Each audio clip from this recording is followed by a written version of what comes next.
Assalamualaikum warahmatullahi wabarakatuh. Alhamdulillahirabbil alamin. Wabihi nasta'in ala umri dunya waddin. Wassalatu wassalamu ala asrofil anbiya'i wa mursalin Muhammadin wa ala alihi wa sahbihi ajmain. Amma ba'du. Yang saya hormati Bapak Aminin SPIMP selaku dosen mata kuliah Kualitas Perairan Program Studi Aquakultur Universitas Muhammadiyah Gresik. Dan tak lupa teman-temanku semuanya yang saya banggakan, alhamdulillah pada hari ini kita senantiasa bersyukur kepada Allah Subhanahu wa taala yang telah memberikan kepada kita kesehatan dan juga kenikmatan dan juga hidayah yang harus kita akui atas apa yang diberikan kepada kita dan juga harus wajib kita syukuri. Alhamdulillah pada hari ini saya akan mempresentasikan tentang pengoperasian kincir, yaitu dengan salah satu tugas ujian akhir semester mata kuliah Kualitas Perairan Program Studi Aquakultur Universitas Muhammadiyah Gresik tahun 2021. Jadi sebelum saya mulai presentasi saya akan memperkenalkan diri saya.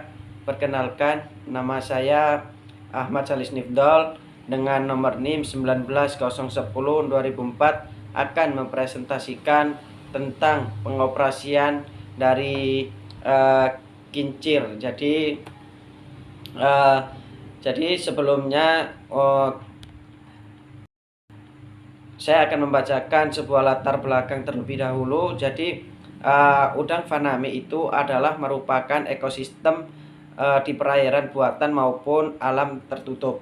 Kemudian udang faname itu juga membutuhkan perlakuan dengan teknis budidaya yang dapat merangsang sebuah proses fisika, kimia, dan juga proses biologinya. Jadi untuk menyeimbangkan ekosistem perairan tersebut, pada kolam tambak yang diharapkan itu bisa menciptakan lingkungan yang nyaman kemudian aman bagi udang faname seperti pada ekosistem alami itu.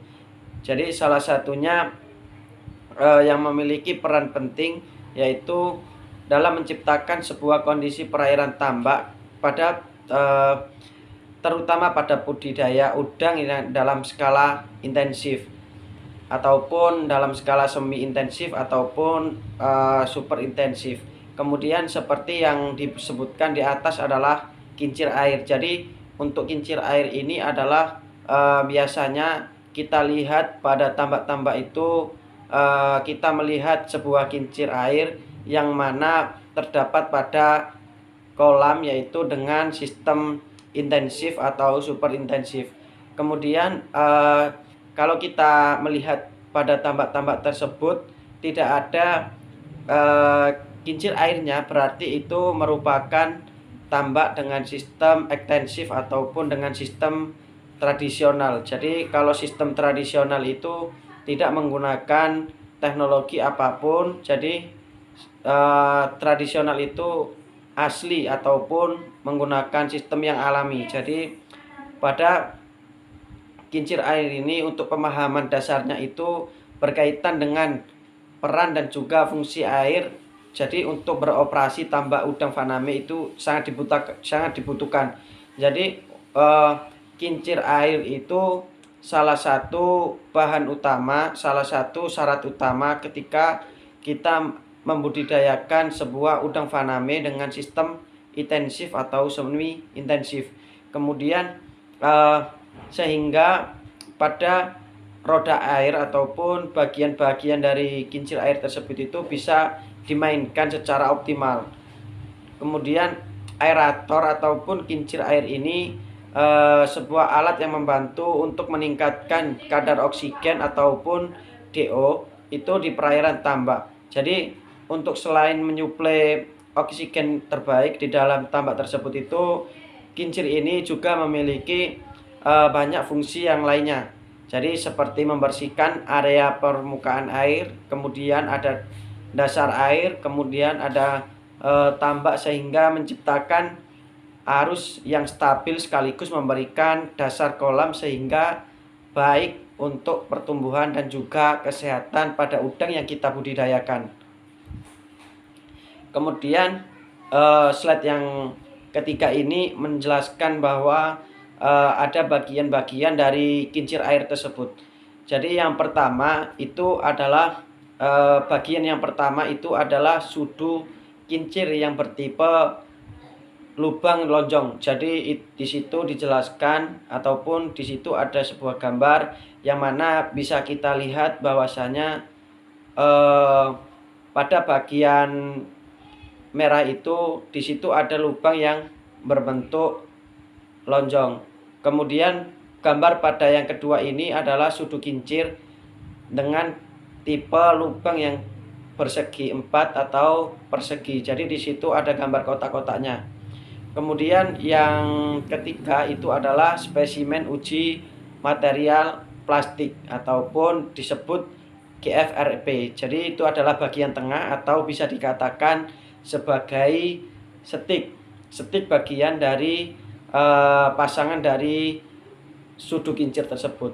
Kemudian yang keempat itu adalah kincir fiber ataupun biasa dinamakan GFRP. Itu adalah sebagian dari kincir air yang bisa berputar. Jadi untuk gambar yang nomor 5 itu adalah gambar perbandingan antara gambar 1 dan juga gambar 2. Jadi gambar 1 dan gambar 2 bisa kita lihat sendiri dari percikan-percikan yang mana bahwa pengoperasian kincir antara perbedaan sudu dengan tipe bentuk lubang lonjong, kemudian dengan sudu kincir tipe bentuk lubang yaitu dengan persegi 4 ataupun berbentuk persegi. Jadi itu adalah perbedaan.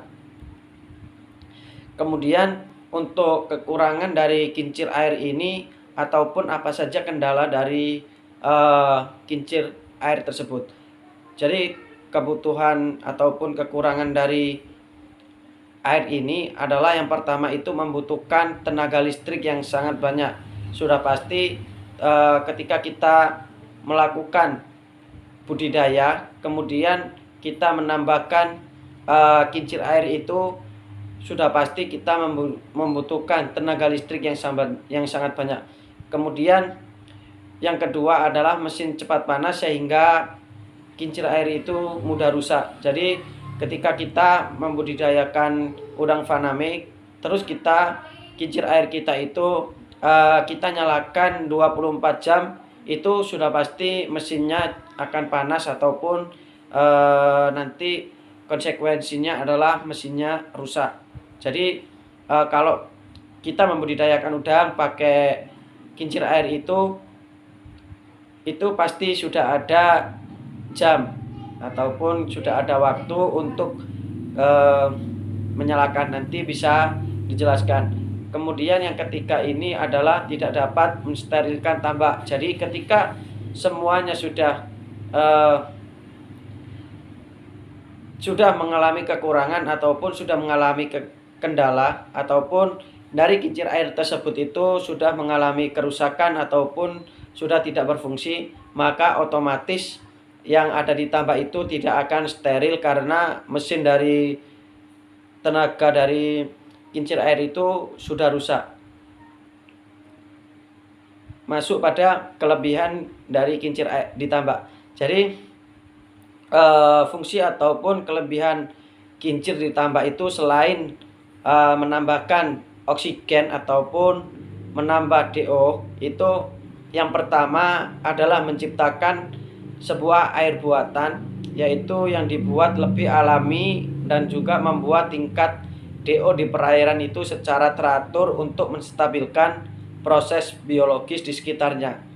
Yang kedua adalah membantu menyebarkan obat jika ada perawatan kimia. Jadi ketika kita memberikan probiotik kepada udang faname yang kita budidayakan itu, ketika ada sebuah kincir, maka itu bisa dimanfaatkan supaya obat yang kita berikan kepada udang faname itu bisa menyebar secara luas ataupun bisa merata. Kemudian yang ketiga adalah membantu dalam proses pencampuran karakteristik antara perairan kolam dan dari lapisan atas maupun lapisan dari bawah.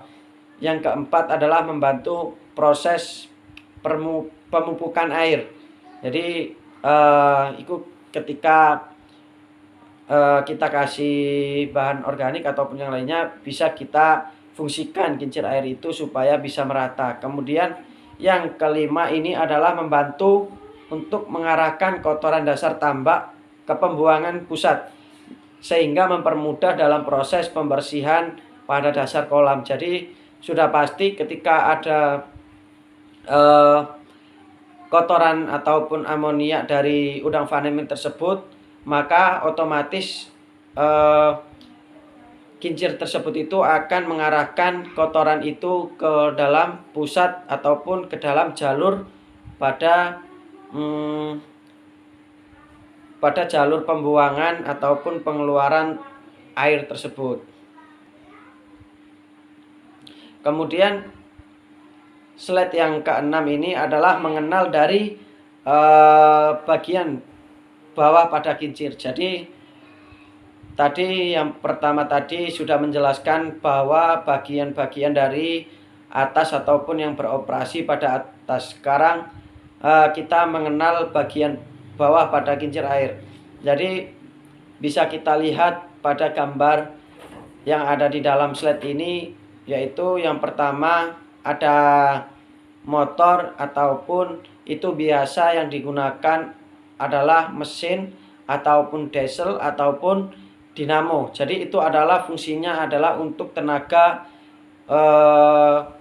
dari kincir air supaya bisa beroperasi secara maksimal. Kemudian yang kedua adalah di situ kita lihat ada tulisan gear, yaitu benda yang berfungsi untuk menggerakkan benda sehingga dapat berputar. Kemudian ada bearings. Jadi itu adalah elemen mesin yang menumpu poros yang mempunyai beban. Jadi sehingga mesin itu ketika beroperasi secara halus dan juga aman. Jadi ketika bearing tersebut itu sudah kaku atau mengeras, itu biasanya suara dari mesin ataupun suara dari dinamo tersebut itu akan keras. Jadi tidak halus dan juga akan suaranya itu akan mengeras. Kemudian yang keempat adalah komponen yang berputar dari pompa sentrifugal yang berfungsi untuk mentransfer energi dari mesin dengan mempercepat cairan keluar dari pusat. Kemudian yang kelima ada briquet, yaitu salah satu alat untuk menyangga mesin kincir air. Kemudian ada floating boot. Jadi floating boot ini adalah salah satu utama bahan yang berfungsi untuk mengapungkan kincir air atau menyeimbangkan di atas rata-rata air. Jadi floating boot itu bisa kita lihat pada gambar yang berwarna biru. Jadi itu adalah fungsinya untuk mengapungkan sebuah kincir air ataupun bisa menyeimbangkan sebuah kincir air tersebut sehingga bisa rata pada permukaan air.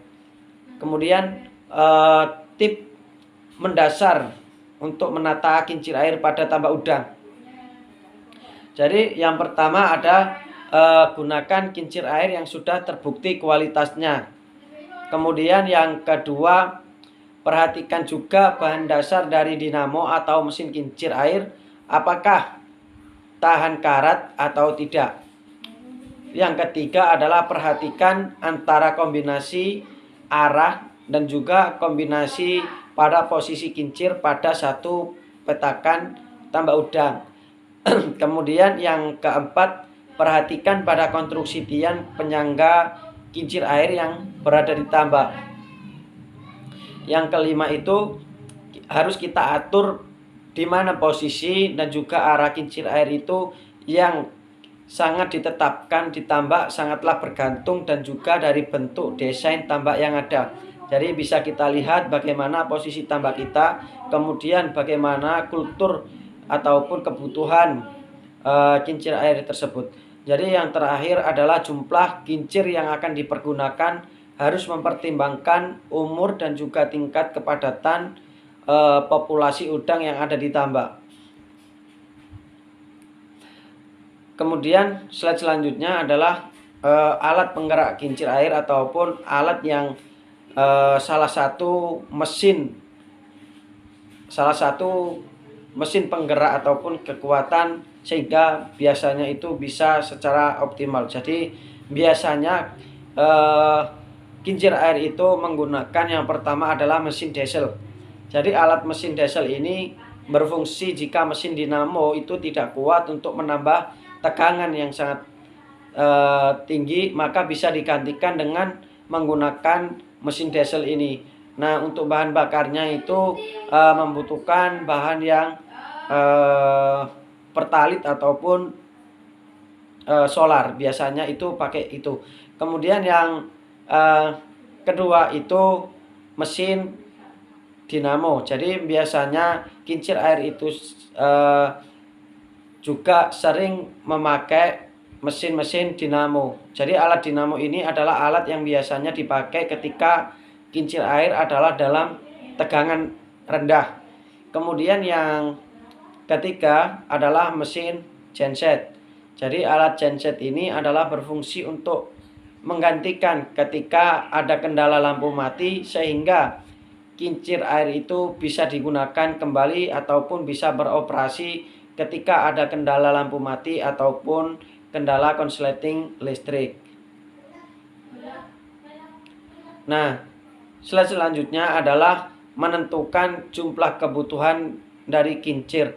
Jadi tambak udang dengan sistem intensif ataupun dengan sistem super intensif itu misalkan dengan luas kolamnya itu 1000 mili kali 2 dengan kepadatan tebar udang 100 ekor M atau 2 itu dengan jumlah udang 100 ekor ataupun 100.000 ekor dengan asumsi target panen di saat udang dengan ukuran size 50 dengan rata berat udang 20 gram dan juga survival rate mencapai 100%. Jadi total biomasanya itu 100.000 ekor udang kali 20 gram per udang sama dengan 2 juta gram atau 2000 kilogram. Jadi untuk jumlah kincirnya itu membutuhkan ketika 2000 kilogram itu dibagi 500 sama dengan 4 ataupun membutuhkan kincir 1 dengan ukuran HP. Kemudian 2000 kg dibagi 1000 gram itu sama dengan 2 kincir atau membutuhkan dengan 2 HP. Kemudian yang terakhir, slide yang terakhir, kapan kincir air itu dioperasikan. Jadi ada 3, kemudian yang pertama adalah DO rendah ataupun oksigen sangat rendah. Jadi jika di dalam tambak tersebut mengalami penurunan oksigen atau peningkatan amonia, maka pada saat itu kita bisa menggunakan ataupun kita bisa mengoperasikan kincir air tersebut. Jadi supaya nanti bisa membantu ataupun bisa menambah DO yang sangat tinggi. Kemudian yang kedua adalah terjadi stratifikasi parameter pada kualitas air. Jadi yang pertama ada suhu, ketika suhu dingin atau panas di luar toleransi. Yang kedua adalah salinitas. Jadi aliran air masuk pada presipitasi atau pengenceran akibat hujan evaporasi itu ataupun biasa disebut dengan penguapan. Yang ketiga adalah pH. Jadi bisa saja dipengaruhi oleh CO2. Yang keempat adalah O2 ataupun oksigen. Jadi untuk konsumsi O2 ini dikonsumsi oleh organisme atau perombakan. Jadi yang terakhir yaitu adalah pada waktu kepadatan penebaran. Jadi jika suatu tambak mengalami kepadatan yang sangat tinggi, maka pada saat itu kincir air bisa dioperasikan ataupun bisa digunakan. Jadi itu tadi dengan sedikit penjelasan tentang pengoperasian kincir. Apabila ada salah atau kata yang saya sampaikan tadi, saya mohon maaf yang sebesar-besarnya. Dan kata-kata yang terakhir, waitu Allah, I will be fine. Jadi dengan bersama Allah kita akan baik-baik saja. Billahi fi sabilil haq fastabihul khairat. Wassalamualaikum warahmatullahi wabarakatuh.